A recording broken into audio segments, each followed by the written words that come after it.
সারাদিনের কর্মব্যস্ত জীবনে সকাল থেকে রাত অবধি আমাদের বেশিরভাগ সময় কেটে যায় রান্নাঘরে। সমস্ত কাজ আমরা একার হাতে গুছিয়ে করতে বেশি পছন্দ করি। তার ফলে কি হয়, অনেকটা সময় কিন্তু আমাদের রান্নাঘরে চলে যায়। তাই নিজেদের জন্য একটু সময় রাখতে গেলে জানতে হবে নানান ধরনের টিপস ফলো করে সারাদিনের কাজগুলোকে যদি একটু করে গুছিয়ে নেওয়া যায়, তাহলে পরিশ্রম যেরকম কম হবে, সময়টাও বাঁচবে, সাথে কিন্তু মাসিক খরচও বেশ খানিকটা কম হবে। আজকে সেই রকমই বেশ কিছু টিপস তোমাদের সাথে শেয়ার করব। চলো তাহলে আজকের ভিডিওটা শুরু করে দিই। বন্ধুরা, আমরা যখন আটা মাখি, বেশ খানিকটা আটা মাখা কিন্তু এক্সট্রা করে মেখে রাখি, যে পরবর্তী সময়ে যখন রুটি করতে হবে যাতে আটা মেখে আর রুটি করতে না হয়। আর এখন যেহেতু শীতকাল, বেশ খানিকটা আটা মাখা রেখে দিলেও কিন্তু ২ দিন ৩ দিন আমরা রুটি করতে পারি। কিন্তু যখন এই আটা মাখাটা আমরা ফ্রিজে রাখি, ফ্রিজ থেকে বের করার সাথে এতটাই শক্ত হয়ে থাকে ঠান্ডায়, যে এটা দিয়ে কিন্তু সাথে আমরা রুটি করতে পারি না। তো এই আটা মাখাটাকে কিভাবে সহজে নরম করব, তার জন্য এখানে আমি প্রেসারের মধ্যে বেশ খানিকটা আলু সেদ্ধ করতে নিয়েছিলাম। তো যখনই এই প্রেসারের মধ্যে আলু সেদ্ধ করব, তখনই ভাবলাম যে এই টিফিন বক্সটাকেও কিন্তু আমরা এই প্রেসারের মধ্যে দিয়ে যদি আলু সেদ্ধটা করে নিতে পারি, তাহলে আলু সেদ্ধটাও যেরকম হয়ে যাবে, সাথে কিন্তু এই আটাটাও বেশ খানিকটা নরম হয়ে যাবে। হাতে যদি সময় বেশি থাকে, সেক্ষেত্রে যদি আগে মনে থাকে আমরা আটার বাটিটা বের করে রেখে দিই, সেক্ষেত্রে কিন্তু একাই আটাটা নরমাল হয়ে যায়। কিন্তু হাতে যদি সময় কম থাকে, সেক্ষেত্রে কোনো কিছু যদি সেদ্ধ করার সময় এইভাবে আমরা আটা মাখার বাটিটাকে রেখে দিতে পারি, তাহলে কিন্তু সুন্দর মতো আটা মাখাটাও নরম হয়ে যাবে। তো দেখো, এখানে একটা সিটি আমার পড়েছে, আর সাথে যে আমি আটা মাখার বাটিটা বের করে তোমাদেরকে দেখাচ্ছি যে কি পরিমাণ শক্ত ছিল। সাথেই কিন্তু বিনা পরিশ্রমে, বিনা সময় নষ্ট না করে কিন্তু আটা মাখাটা একদম নরম হয়ে গেল, রুটি করার যোগ্য হয়ে গেল। তো এইভাবে কিন্তু আমরা কাজটাকে একটু সহজ করে নিতে পারি।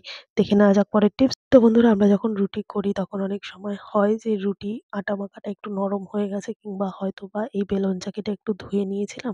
তো সাথে কোনো রকমভাবে একটুখানি মুছে নিয়ে আবারও হয়তো রুটি করতে হবে, তখন আবার রুটিটা করতে শুরু করে দিলাম।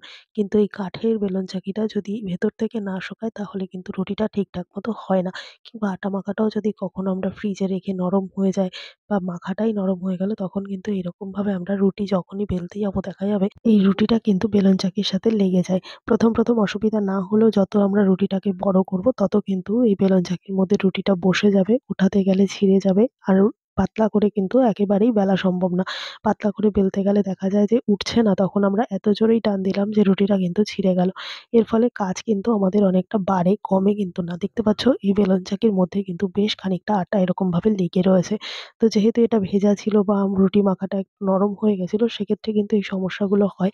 তো কিভাবে এই কাজটাকে একটু সহজ করে নেব, সাথে যদি আমাদের রুটি করতে হয়, গ্যাসটাকে একটুখানি জ্বালিয়ে নিয়ে একটু উঁচু থেকে এইভাবে বেলন চাকিটাকে হালকা একটু গরম করে নেব। যদি এইভাবে একটু গরম করে নিই, তাহলে যদি বা ভেতরটা একটু ভিজে থাকে, কিংবা আটা মাখাটাও যদি একটু নরম হয়, সেক্ষেত্রেও কোনো সমস্যা হবে না। অল্প আটার গুঁড়ো দিয়ে কিংবা অল্প তেল দিয়েও কিন্তু আমরা রুটি, লুচি, পরোটাগুলো সুন্দর মতো বেলে নিতে পারবো, যার জন্য একেবারেই আর বেলুন চাকির মধ্যে লেগে যাবে না এই রুটি বেলতে গেলে। তো আশা করছি রুটি করার সময় যদি এই সমস্যা হয়, অবশ্যই এই টিপসটা ফলো করতেই পারো। ভালো লাগলে লাইক করে দিও। চলে গেলাম পরের টিপসে। বন্ধুরা, অনেক সময় হয় বাচ্চারা হাতের মধ্যে কিন্তু নানান রকম পেন বা রং পেন্সিলের কালি দেয়। আর এই পেনের কালি বা রং পেন্সিলের কালি যদি একটু পুরনো হয়ে যায়, সেক্ষেত্রে কিন্তু কালিটা আর উঠতে চায় না। যতই আমরা জোরে ঘষাঘষি করি না কেন, সাবান দিয়ে ঘষলেও কিন্তু ঠিকঠাক মতো ওঠে না। আর শীতকালে কিন্তু বারবার বাচ্চাদের একটা হাত ধোয়ানোর ব্যাপার থাকলে কিন্তু ঠান্ডা লেগে যাওয়ার ভয় থাকে।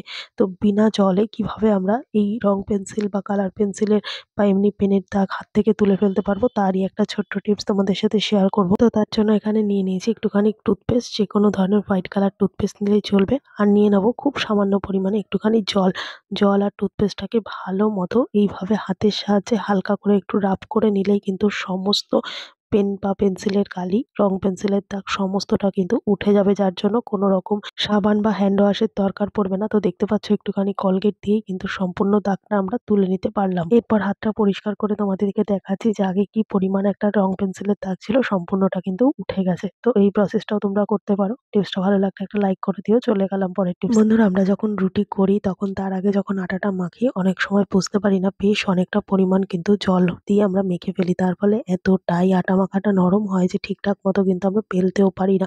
আর এটাকে টাইট করতে গেলে কি হয়, অনেকটা পরিমাণ আটার গুঁড়ো দিতে হয়। তার ফলে কি অনেকটা পরিমাণ আটা মাখা আমাদের এক্সট্রা হয়ে যায়, যেগুলোর আমাদের কোনো প্রয়োজনই ছিল না। তো দেখতে পাচ্ছ এতটাই নরম হয়েছে যে হাতের মধ্যে নিয়েই করলে কিন্তু পুরো হাতের মধ্যে আটাটা মেখে যাচ্ছে। তো এই আটা মাখাটাকে কিভাবে টাইট করব? কোনো রকম এক্সট্রা গুঁড়ো আটা ছাড়াই কিন্তু সুন্দর মতো প্রেশার কুকারের সাহায্যে আটা মাখাটাকে টাইট করে নিতে পারবো।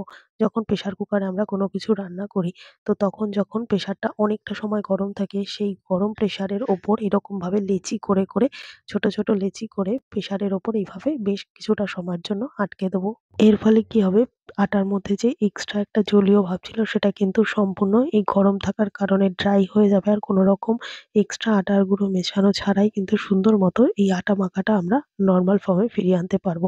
তো দেখো কয়েক সেকেন্ড এইভাবে রেখে দেওয়ার কারণে কিন্তু সুন্দর মতো আটাটা ড্রাই হয়ে গেছে। তো আশা করছি এইভাবে আটা মাখাটাকে কিন্তু ট্রাই করে নিতে পারো। ভালো লাগলে একটা লাইক করে দিও। চলে গেলাম পরের টিপস। বন্ধুরা, রুটি করার সময় কিন্তু আমরা কখনোই গুনে, গুনে রুটি করতে পারি না। রুটি খাওয়ার পর দেখা যায় বেশ কতগুলো রুটি কিন্তু এক্সট্রা থেকে যায়। তখন সেই রুটিগুলো আমাদের বাসি খেতে হয়। আর বাসি রুটি কিন্তু খেতে গেলে অনেকটা শক্ত হয়ে যায়। আর এই বাসি রুটি অনেকেই আছে খেতে চায় না। তো বাসি রুটিটাকে যদি আমরা নরমাল ভাবে আগুনে একটু সেঁকে নিই, সেক্ষেত্রে হয়তো গরম হবে।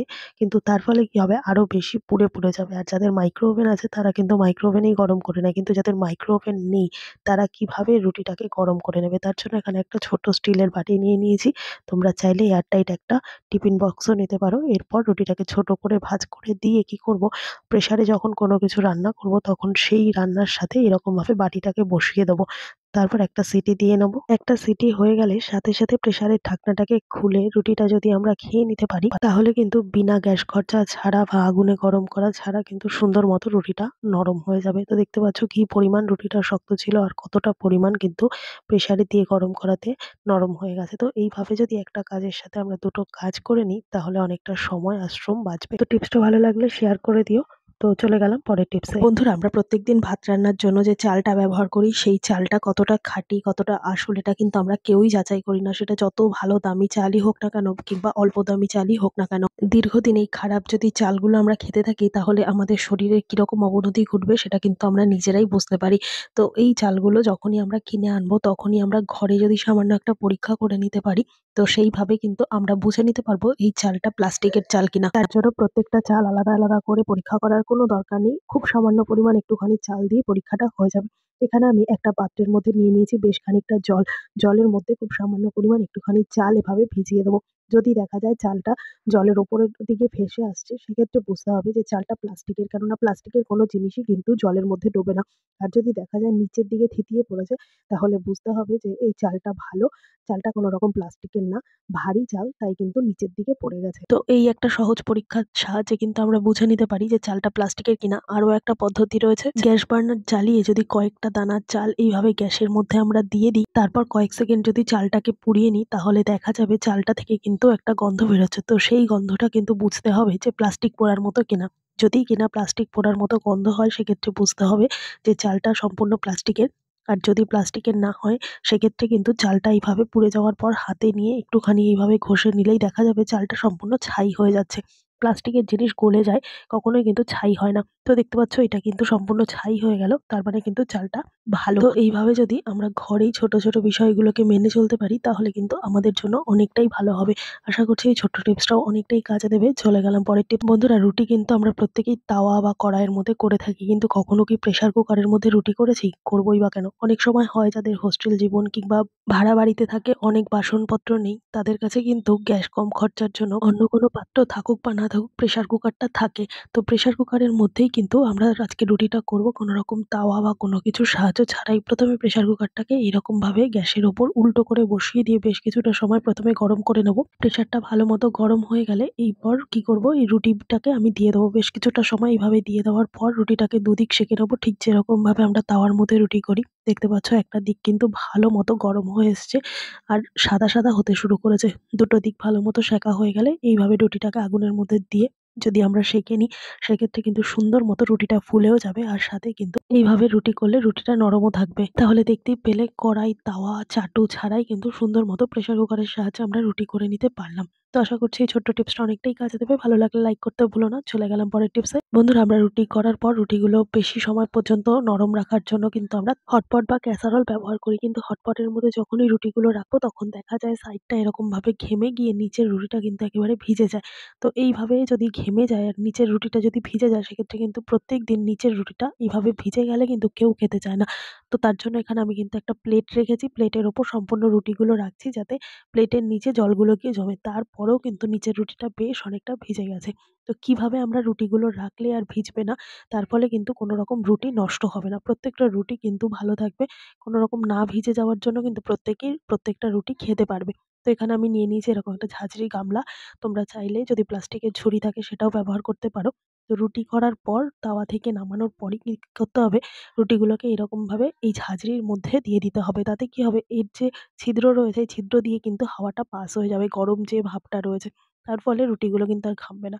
বেশ কয়েকটা মিনিট যদি এইভাবে রেখে দিই, তারপর যদি আমরা হটপটে রাখি, সেক্ষেত্রে কিন্তু রুটিগুলো সুন্দর মতো থাকবে। সাথে নিচের রুটিটা ভিজেও যাবে না আর প্রত্যেকটা রুটি খাওয়ার মতো থাকবে। তো আশা করছি আজকের সমস্ত টিপস তোমাদের কাজে দেবে। টিপসগুলো যদি ভালো লেগে থাকে লাইক, কমেন্ট, শেয়ার করে পাশে থাকবে। আমার এই ভিডিওটা কে কোথা থেকে দেখছো কমেন্ট করে জানাতে ভুলবে না। দেখা হবে আবারও অন্য কোনো ভিডিওর সঙ্গে। ধন্যবাদ।